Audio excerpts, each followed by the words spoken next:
तो आज हम पढ़ने वाले हैं विभिन्न प्रकार की रासायनिक अभिक्रियाएं। तो विभिन्न प्रकार की रासायनिक अभिक्रियाएं में सबसे पहला अभिक्रिया आता है संयोजन या संश्लेषण अभिक्रिया।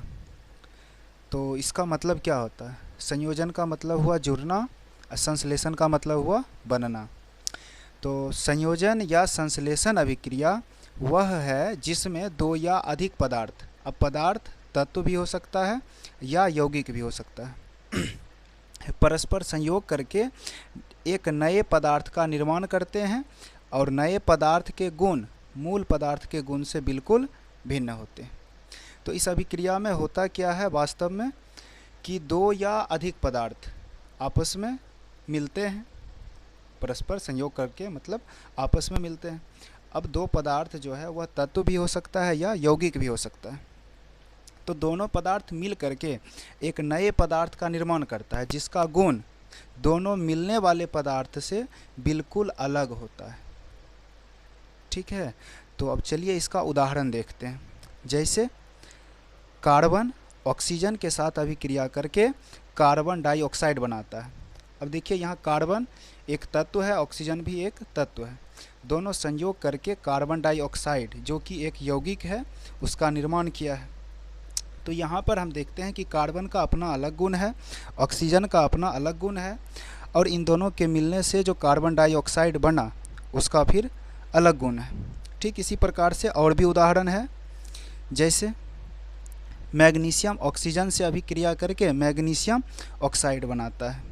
तो यहाँ पर मैग्नीशियम और ऑक्सीजन दो अलग अलग तत्व हैं और ये दोनों तत्व मिल करके मैग्नीशियम ऑक्साइड बनाए जो कि एक यौगिक है। तो इसी प्रकार से ढेर सारे इसके उदाहरण होते हैं। तो इसमें जो है मेनली ये होता है कि दो या अधिक पदार्थ मिल करके एक नए पदार्थ का निर्माण करते हैं। अर्थात अभिकारक में जो है दो या अधिक पदार्थ हो सकता है लेकिन उत्पाद में केवल एक ही पदार्थ होगा। तो इस प्रकार की यदि अभिक्रिया लिखी हो तो उसे हम संयोजन या संश्लेषण अभिक्रिया कहेंगे। अब चलिए हम देखते हैं दूसरा अभिक्रिया का प्रकार है जिसका नाम है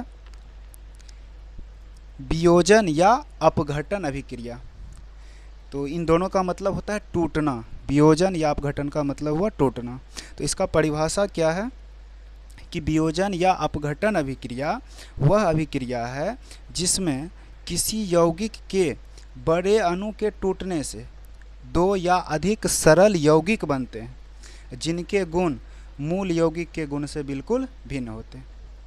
तो इसका कहने का मतलब ये हुआ कि वियोजन या अपघटन अभिक्रिया में एक बड़ा यौगिक होता है, बड़े अणु वाला एक यौगिक होता है जो टूट करके दो या अधिक सरल यौगिक बनाते हैं और जो यौगिक नए वाले बनते हैं टूटने के बाद उनका गुण मूल यौगिक के गुण से बिल्कुल अलग होता है। जैसे कैल्शियम कार्बोनेट को जब हम गर्म करते हैं तो हमें प्राप्त होता है कैल्शियम ऑक्साइड और कार्बन डाइऑक्साइड।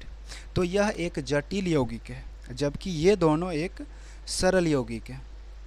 तो यहाँ पर देख रहे हैं कि एक यौगिक टूट करके दो नए यौगिक का निर्माण किया है।